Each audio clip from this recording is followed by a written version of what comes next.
Jungle. BRI Liga 1 hadapi Persija, Madura United ingin maksimalkan jadwal pertandingan malam. Madura United akan menghadapi Persija Jakarta pada pekan ke-8 BRI Liga 1 2021-2022. Pertandingan akan berlangsung di Stadion Madia, Magelang, Jumat, 22 Oktober 2021, pukul 20.45 waktu Indonesia Barat. Menatap laga ini, Madura United sudah berbenah. Tim berjuluk Laskar Sapeh kerap memperbaiki semua kekurangan tim. Bahkan, mereka sudah mendapat arahan dari manajemen. Menurut pelatih yang akrab disapa RD tersebut, manajemen menaruh harapan besar agar Madura United bisa meraih hasil yang lebih baik. Mengingat, tim asal Pulau Garam baru mengumpulkan 8 poin dari 7 laga. Salah satu yang dibenahi Madura United adalah sektor serangan. Meskipun sejauh ini terus mengalami peningkatan, kata RD, penyelesaian akhir harus terus disempurnakan. Selain berbenah, Madura United juga menyiapkan taktik khusus untuk menghadapi Persija. Dia berupaya mengantisipasi kelebihan dari tim Macan Kemayoran. Sebagai sebuah tim, komposisi skuad Persija masih sama dengan ketika mereka menjuarai Piala Menpora 2021. Sementara dari sisi individu, ada banyak pemain berkualitas yang dikombinasikan dengan pemain muda. Di samping itu, secara head-to-head, Madura United juga kalah dari Persija Jakarta. Namun, catatan statistik tersebut tidak menjadi halangan untuk meladeni tim asal ibu kota tersebut. Madura United, kata RD, akan mencari keuntungan bermain malam di Magelang.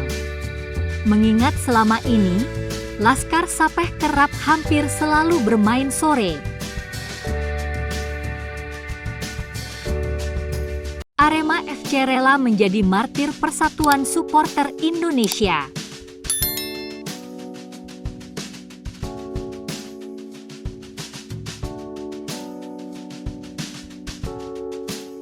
Gilang Widya Pramana angkat bicara ihwal insiden perusakan bus Arema FC oleh sekelompok orang yang diduga kelompok supporter klub lain, Rabu 20 Oktober malam. Presiden Arema FC ini menegaskan bahwa timnya rela menjadi martir agar supporter sepak bola Indo.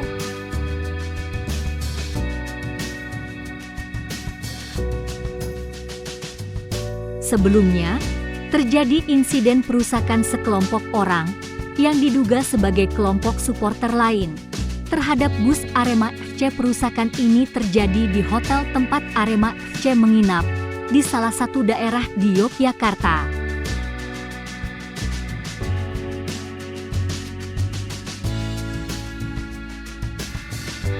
Insiden ini sempat diunggah Presiden Arema FC, Gilang Widya Pramana, dalam story Instagram miliknya.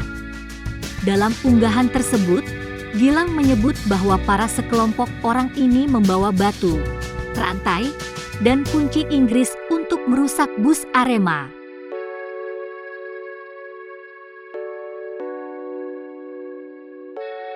Dalam unggahan lain, tampak bahwa kaca di bagian sopir bus bernama Jen 99 Olo ini pecah. Selain itu, kaca depan bus juga terlihat retak. Kabarnya, beberapa bagian lain dari bus berbodi jet bus 3 Voyager ini juga penyok.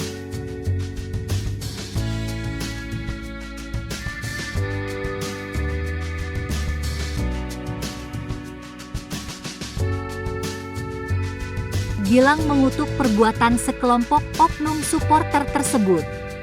Namun, pria 32 tahun ini ikhlas dan berharap agar insiden tersebut menjadi yang terakhir dan jadi pelajaran berharga bagi semua pengelola klub sepak bola dan supporter untuk mengakhiri.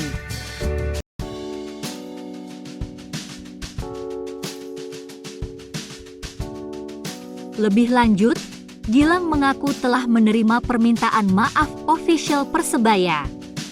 Ia pun menjelaskan bahwa Arema telah menyerahkan sepenuhnya pembinaan oknum supporter kepada pihak kepolisian.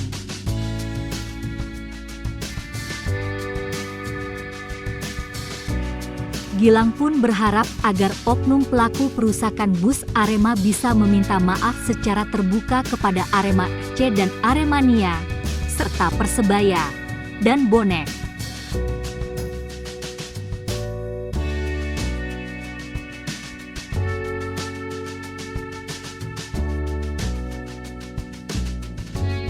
Menurut Gilang, tindakan oknum tersebut telah mencoreng citra kedua klub dan supporter, yang kini tengah berbenah seiring dengan membaiknya kualitas kompetisi.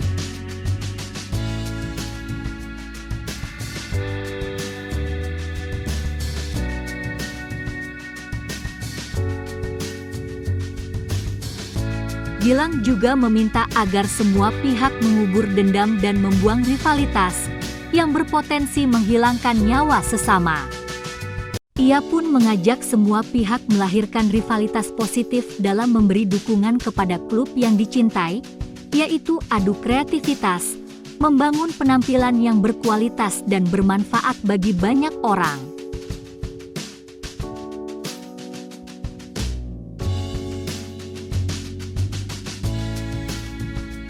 Menebak-nebak kapten timnas Indonesia U23 yang dipilih Shin Tae-yong.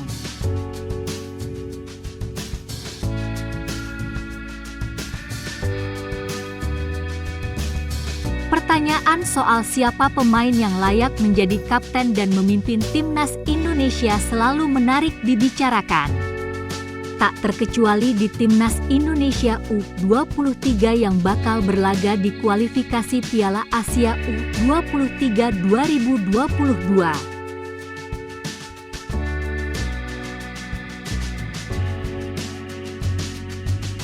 Urusan teknik, semua pemain yang dipanggil ke timnas Indonesia U23 tentu sudah melalui tahapan seleksi ketat. Namun, dari segi psikologis tak semuanya memiliki karakteristik menjadi pemimpin.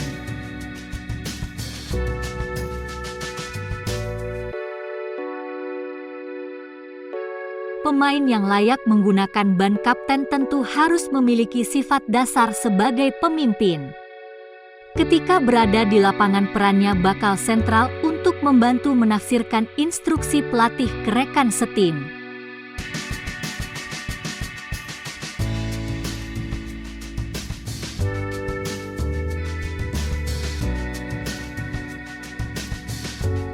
Selain itu, seorang kapten juga harus punya kesabaran di atas rata-rata. Saat ada pertikaian antar pemain, kapten tim harus mampu melerai hingga menenangkan rekan setimnya. Selain itu, seorang kapten juga harus punya kesabaran di atas rata-rata. Saat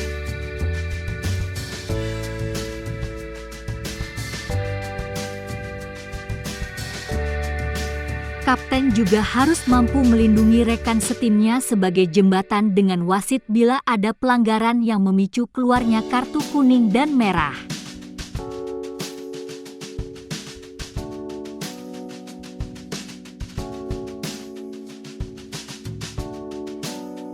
Protes harus melalui dasar yang tepat dan disampaikan secara benar. Wajar bila tak semua pemain mampu mengemban tugas penting sebagai kapten.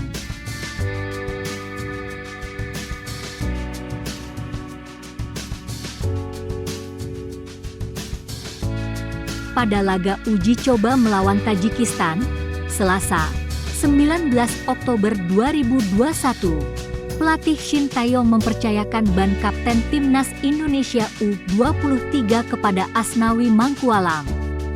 Ini menjadi yang pertama bagi pemain Ansan Greeners itu didapuk sebagai pemimpin di lapangan.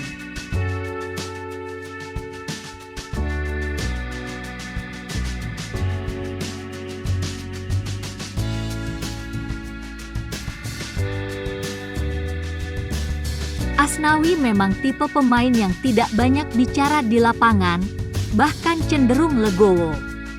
Asnawi hampir jarang menerima kartu kuning ataupun protes berlebihan.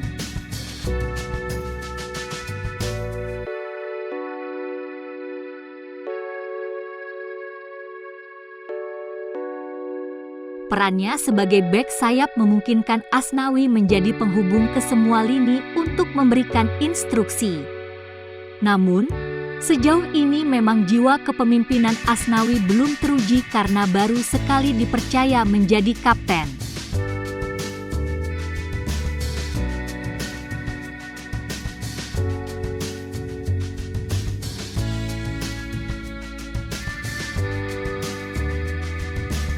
Kalau secara pengalaman, Rahmat Irianto tentu paling layak menjadi kapten Timnas Indonesia U23.